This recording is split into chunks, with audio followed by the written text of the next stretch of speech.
permite la detención en flagrancia o con resolución motivada del juez.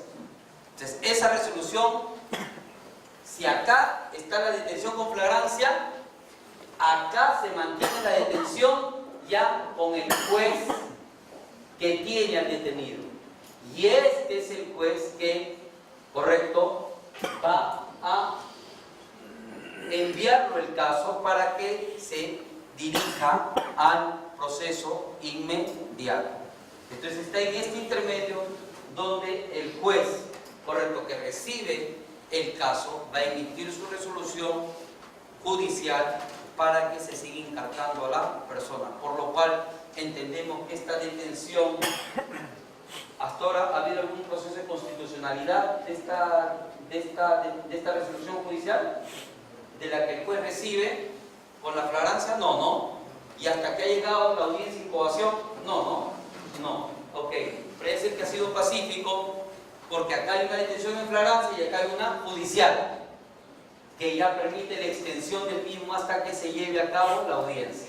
¿Correcto? Entonces esta resolución judicial normalmente dice que se incoe dentro de este plazo el proceso inmediato. ¿Correcto?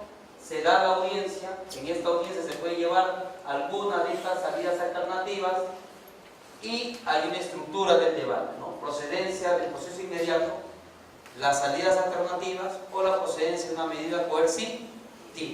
Eso es el orden con que se tiene que dar la audiencia del proceso inmediato. Avancemos, por favor, que estamos concluyendo. Es posible que antes del requerimiento fiscal de incoación se recurra a un proceso, a un criterio de oportunidad. Avancemos, por favor. Sí, dentro de las 24 horas el fiscal podrá instar la aplicación de algún criterio de oportunidad, continuando con el trámite correspondiente. Si no se llega a un acuerdo, se continuará con el trámite, ¿cierto? Avancemos. Respecto a la detención policial en el proceso inmediato, ya lo hemos explicado, su constitucionalidad. Avancemos, por favor. ¿Ok? Aquí en la Constitución dice, ¿no? El juez de oficio, dice, la Constitución prevé la detención en flagrancia y la judicial. Esa es la que se da, pues, para que se llegue al proceso inmediato, ¿no? Avancemos, por favor.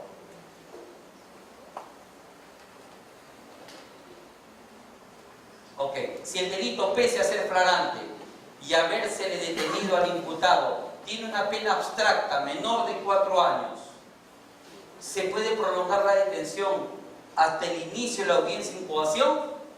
Es una pregunta que se me hizo en algún curso, ¿no? Dice, la audiencia de incoación del proceso inmediato es multipropósito en realidad, ¿no? O sea, la primera función de ser el caso es debatir la necesidad o no de una medida cautelar de naturaleza personal. La necesidad de mantener la detención hasta la realización de la audiencia es la probabilidad de imponer prisión preventiva al imputado. En tal sentido, la sanción a imponerse sea mayor a 4 años.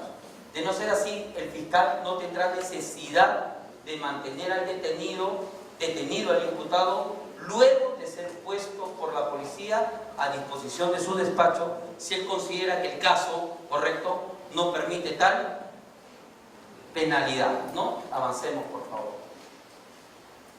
Unas 5 preguntas más. Cuestiones logísticas y operativas. Avancemos, por favor. Acá ya entrando un poco más al trámite. Respecto a la programación, ¿no?, de la audiencia de incoación, el coordinador responsable del agendamiento de las audiencias debe coordinar con el Ministerio Público de la Defensa, ¿no? Esto yo creo que ya con la operatividad se ha estado encajando y se está organizando. Entiendo que hay muchos defensores públicos, que existen unos defensores públicos especiales para la atención de este tipo de casos, ¿no? También para la parte del sistema judicial hay unos jueces especializados que atienden ese tipo de casos, ¿no? Entonces esto ha modificado, ha tenido que organizarse de mejor manera para enfrentar esta norma. Respecto a las notificaciones, ¿qué es lo que nos dice la norma? El responsable perjudicial dará trámite al requerimiento notificando a los sujetos procesales. Se deberá priorizar el empleo de notificaciones electrónicas o telefónicas. ¿Correcto? ¿No? Y eso parece también importante y muy útil, ¿no? Tanta discusión hemos tenido con las notificaciones electrónicas y toda esta situación. En verdad, creo que no ha habido mayor discusión a esta altura en relación a las notificaciones vía telefónica, que se levantan actas y se verifican. Al comienzo existían muchas dificultades como creo que la policía tenía RPM, los fiscales tenían RPC y no sé qué, la verdad, ¿no? Sí, y todos decían que era para ahorrar, ¿cierto? Pero son temas logísticos que ya lo hemos estado de alguna manera superando, ¿no? Antes también se cuestionaba el 24x24, porque el fiscal llamaba al policía que supuestamente estaba investigando, ¿cierto? Y decía, no está el policía, ¿no? ¿Y quién está? No sé quién. Y había ciudades en las cuales más del 90% de las investigaciones lo tenía la fiscalía. Y uno iba a la comisaría y la policía estaba, además de viendo el tráfico y otras cosas, en verdad eran comisarías fantasmas. Pregunta, estos no solamente son temas de los procesos inmediatos, estos son temas que tienen que ver con el nuevo código y la implementación del nuevo código. Hay muchos temas que no tienen nada que ver con la norma, sino cómo nosotros nos ponemos de acuerdo para que esto funcione. Y la norma está pensada, y el nuevo código está pensado principalmente para escenarios de coordinación y de eficiencia de recursos. ¿Correcto? ¿Será eficiente un sistema en el cual existan fiscales que desconfíen de sus policías? Que no se reúnan, que no hagan protocolos, que no hagan trabajo en equipo, que no verifiquen los niveles de estándares mínimos o de agendar audiencias, etcétera. Habían casos en que se llamaban audiencias, pero eran tantas las audiencias y tanta la convocatoria de los defensores públicos que se dieron cuenta los jueces, esto pasó me parece en Arequipa, en la cual constantemente le presentaban certificados médicos los defensores públicos y todos tenían el certificado médico de Víctor Polay, por decir un nombre. Oye, este médico, este defensor público, la otra audiencia, certificado médico de Víctor Polay. El mismo médico para todos los defensores públicos. Llamaron a Víctor Polay.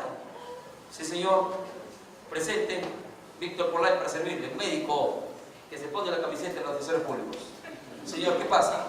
A usted se le enferman todo, ¿qué pasa aquí? Y médico de cabecera. Comenzaron con nuestro gran médico Víctor Polay. ¿Qué había pasado? Los defensores públicos no se abastecían. Ya para qué decirle que tratan de decirle al fiscal, no te vayas, llévame porque no tengo para pasar. ¿Y qué decir de las copias para que hagan bien su defensa? Escúcheme, Perú, si no nos ponemos de acuerdo que esto funcione, esto no va a funcionar. El sistema no está para que todos los casos lleguen a juicio. No resistimos. En la primera etapa del nuevo código yo veía hasta fiscales que tocaban los despachos, los abogados para notificarle. Esto no va a funcionar. Tenemos que ver formas creativas con que esto funcione, ¿ya? Y tenemos que confiar y hacer trabajo en equipo. Nuestros policías están para ayudarnos, son gente nuestra. Los abogados tienen que ponerse en la posición del fiscal, y el fiscal también en la posición de la defensa. Tenemos que hacer que esto funcione. Y el papel proactivo del Ministerio Público deberá coadyuvar con la ubicación con fines de notificación de los sujetos procesales. Se pueden dar casos en los cuales las personas digan, señor, no me ha llegado el correo electrónico o no ha llegado al teléfono, etcétera, qué sé yo. Bueno, es posible que exista eso, ¿ya? Pero deberíamos tener algunos niveles de acreditación, me parece, ¿cierto? Por ejemplo, no ha venido tu testigo, ya comienza el juicio inmediato, ¿no? Bueno, le has enviado correo, ¿no? Aquí está, imprimes tu correo, ¿cierto? Verificas. Entonces, los abogados debemos actuar de una manera que nos permita fluir en esta situación.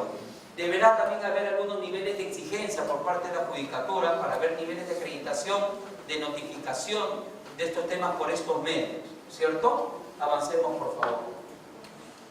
Sobre la presencia de los sujetos procesales en la audiencia y coacción, avancemos. Y es lo último ya. se instalará la audiencia con la presencia obligatoria del fiscal, el abogado defensor del imputado. ¿Qué sucede ante la inasistencia del abogado del imputado defensor? ¿Podría ser reemplazado por un defensor de oficio? Dice, puede ser facultativa la presencia del imputado, no detenido, del agraviado u otro sujeto procesal. ¿Ya? Avancemos, por favor. Sobre el orden del debate de la audiencia, este es otro tema también, ¿no? La norma misma nos dice que ya existe un orden. Avancemos, por favor. La norma nos dice que primero se debe describir la medida coercitiva, luego la salida alternativa y luego el proceso inmediato. En realidad esto está en trabajo, ¿no? Hay muchas judicaturas, ¿correcto?, que describen primero que debería verificarse si la incoación del proceso inmediato, ¿correcto?, si estamos o no estamos ante un proceso inmediato. Porque ¿cuáles son los requisitos del proceso inmediato? Por ejemplo, caso de flagrancia. El juez va a tener que verificar si este es un caso o no de flagrancia, ¿cierto? ¿Qué pasa si agarra y dice, señor, vengo a traerle un caso de flagrancia? Y el juez lo revisa por detrás, por delante, sáquese la camisa, todo. Yo, por tu caminar, no eres flagrancia. ¿Ah? Busca los requisitos jurídicos y dice, esto no es flagrancia. No hay prueba, no sé qué, ¿cierto? Jurisprudencia del Tribunal Penal, qué sé yo. El abogado de la contraparte dice, por estas razones no es flagrancia. Y el juez dice, caramba, esto no es flagrancia. ¿Qué es lo que hace? ¿Sigue con el proceso de inmediato? No, porque no se cumple con ese requisito. Recuerden que el proceso inmediato porque es flagrante.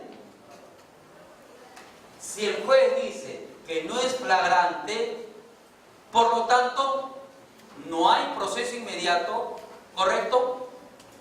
Si no es flagrante, ¿deberá seguir detenido? De inmediato se puede emitir la decisión de libertad, ¿correcto? Y que se reconduzca este proceso, definitivamente, ¿correcto? Imagínense el otro escenario, que primero agarremos y digamos la medida coercitiva. Quizás en algunos casos puede tener el mismo resultado, en otros no, ¿no? ¿Correcto? Si yo veo primero la medida coercitiva, también podré yo verificar si ha sido en flagrancia o no. ¿Estamos? Pero, pregunta, cuando a mí me hacen el requerimiento de prisión, por ejemplo, en el requerimiento de prisión, yo discuto si fue detenido en flagrancia o no. Sí. Claro. ¿Qué verifico en el requerimiento de prisión?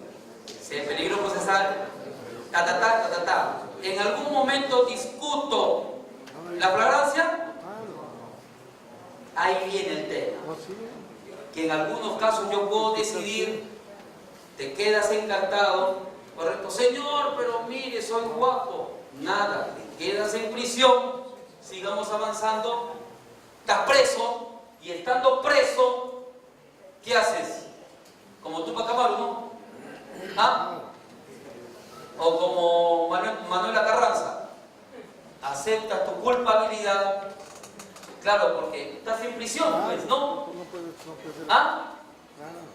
Y quizás, ¿cómo ve el escenario? O sea, si tú primero comienzas con el tema de la prisión, correcto, en ese escenario, la salida alternativa parece ser más inclinada, correcto, para una salida alternativa en un escenario, correcto, de desnivel, me parece. De desnivel, me parece. Por esa razón yo creo, postulo, ¿no? Que primero deberíamos ver el tema del proceso inmediato, luego el tema de la salida alternativa y luego verificar el tema de la medida coercitiva. Me parece que sería lo más aconsejable. Bueno, me han contado que han habido algunos casos en los cuales han comenzado y han dicho, preso, ¿no? Preso. ¿Salida alternativa? No hay salida alternativa, señor, yo no voy a aceptar mi culpabilidad porque encima estoy preso y quieren que acepte mi responsabilidad siendo inocente. Señor, yo sigo, voy a demostrar mi inocencia, ¿no? Y luego ve si hay flagrancia o no. Y dice, no hay flagrancia. Señor, que se reconduzca, pero sigue estando preso. Vaya al proceso común. Y se ha dado algunos casos así. Entonces esto todavía tiene mucho para revisar esta situación, mucho para revisar este tema de orden. Me parece que tenemos que ir por el lado más justo, lo que al magistrado y a los sujetos procesales les parezca más ordenado, correcto en este sentido. Avancemos por favor un poquito más para las preguntas. El orden del debate, bueno, yo le he explicado un poco. Sobre este tema, el orden del debate, podemos estar toda la noche, en la verdad, discutiendo. Hay mucha problemática sobre esto, ¿ya? Sigamos avanzando, por favor. Ok, la audiencia del juicio inmediato. Acá hay varias cosas. Nada. Comienza el juicio. ¿Ya? ¿Estamos en el juicio? Sí. Y se da una pequeña etapa de saneamiento que se le llama el controlito, donde se expone la acusación, el juez puede disponer la subsanación si hay cosas que subsanar y las partes pueden disponer algunas cuestiones del 350, correcto, excepciones, algunas cosas, y luego se podría instar algunas convenciones probatorias, que es todo un tema, ¿no? Se emite el auto de enjuiciamiento y el auto de citación de juicio y comienza el juicio. Avancemos por favor, y ahí ustedes van a tener avancen por favor, el inicio del juicio, saneamiento, avancen por favor. Correcto. Y algunos problemas, porque la norma ha pauteado de cuánto es que va a durar el proceso inmediato, la rapidez del mismo, pero luego se queda hasta la sentencia y el proceso fue bien rápido, inmediato para condenarme, ¿no? ¿Y con qué regla voy a mi apelación? Como no está normado en este proceso inmediato, en algunos casos, creo que el primer caso que sucedió por... ¿Dónde se aplicó, licenciado? ¿El primer caso? No, pero Ventanilla, un caso en Ventanilla, correcto, donde el juez le aplicó las reglas del juicio, del antiguo código y no del nuevo código. Y esas cosas, por ejemplo, no estaban pauteadas. Y en otro caso, para la apelación se dio bajo criterios del antiguo código y no del nuevo código, con lo cual este proceso que estamos yendo a rápido para condenar, pero tortuga para salir libre o buscar mi segunda decisión. Y esos son algunos de los vacíos que definitivamente que van a ser llenados o ya están siendo llenados por el sistema. Yo pienso que deben seguirse las reglas del nuevo código, deberían haber dotarse de algunas cuestiones de carácter constitucional, procesal, para que esto se dé. Avancemos, por favor. Sobre la responsabilidad de la notificación, avancemos, por favor. Las partes son responsables de preparar y convocar a sus órganos de prueba. Esto es el nuevo código, pues. ¿Ah? Esto es el nuevo código. ¿Quién va a preparar? ¿Usted ofrece al testigo, doctor? Lo notifica, lo cita, lo lleva, va a coadyuvar. Las partes son responsables de preparar, ¿no? Y convocar a sus órganos de prueba, garantizando su presencia en la audiencia bajo el percibimiento de prescindirse de ellos. ¿Ah? Entonces ahí también habría que verificar los temas del protocolo. Señor, sí, pues yo lo llamo a mi testigo, pero como yo lo llamo, ¿no? ¿Y quién será? Ah, este señor, ¿no? ¿Dónde están los oficios, las notificaciones? Yo las veces con esto quizás me van a hacer más caso, ¿cierto? Entonces, ¿cómo se lleva a cabo esos protocolos? Eso en la cancha se está perfeccionando cada vez más, ¿cierto? Los oficios y esas cosas, para que en verdad pueda haber una coadyuvar de manera más eficiente, ¿no? Y no haya pues un desmedro para con las partes. Prepararlos, ¿no? ¿Todos los testigos van a estar de la misma manera en el juicio? No, ¿cierto? Nadie tiene experiencia, hay mucho nerviosismo y puede haber mucha ausencia también, porque una cosa es que lo cite la fiscalía y otra cosa es que lo cite la defensa, ¿cierto? Entonces, todas estas cosas en la cancha, definitivamente que la judicatura va a coadyuvar a que exista un buen contradictorio, la fiscalía va a coadyuvar a que exista un buen contradictorio para que se lleve un buen juicio. Bueno, con esas cosas, amigos, quizás podríamos hablar un poco más. Ya la hora me ha ganado. Les agradezco mucho su presencia. Chao.